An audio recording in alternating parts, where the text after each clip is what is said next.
Xo'p, bemorimiz biza yuzini ko'rsatyapmiz. Здесь таких сильных гидросефальных признаков симптомов пока не обнаруживается. Височный отдел уменьшено. Вот здесь видно, что оно уменьшено. Так что улучшение есть. Но здесь тоже давление намного уменьшено. Bemorni miyasi ozgina kichrayapti, bel pasayib qolibdi mana qo'limni, bu yerda ham bosim kamroq. Endi savol, nima uchun olib turib bolani boshini olib turasan? Nima uchun buni operatsiya qildirmadinglar? Savol. Nima uchun? Ayting. Kilogrammi to'g'ri kelmadi. Ha, operatsiya qildiraylikda kilogrammi to'g'ri kelmadi. Necha chiqdi uyda?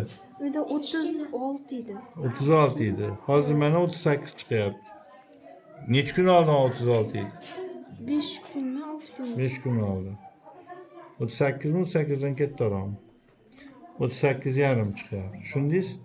Hozir o'zingiz ham o'lchaysiz. Uyda qanaqa o'lchagansiz men bilmayman. 38 chiqqan, 38 ham chiqyapti ekan.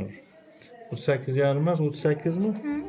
38. 38. Endi 38. Endi qulog'idan qulog'igacha. Hop, bunday ochib qo'yaylik. Qo'y, ko'tarib qo'y.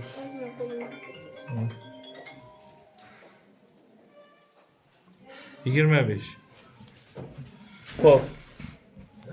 Demak, bolangizni boshini ko'rdingizmi? İki tomon mayil pasayapti, bilinyaptimi? Mana bu joy. Yonbosh pasayib, mayda chicha qo'shilib qolgan. Ha, mayirmi? Bu suyak bu, yerda suv yo'q. Bu yerda bo'lishi mumkin, bu yerda bo'lishi mumkin. Pasaygani uchun bu yeri Alloh shifosini bersin.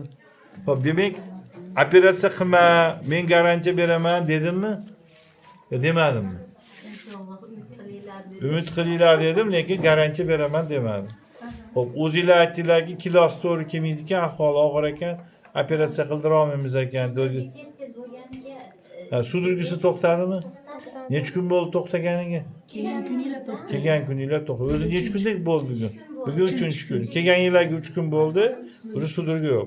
Сегодня третий день, они как к нам приехали, и третий день уже судороги нету. Uyda судорога bo'larmidi? Nechta bo'ladi? Necha marta bo'ladi? Bir kunda 6-7 marta. 6-7 marta. Og'ir bo'larmidi, yengil bo'larmidi?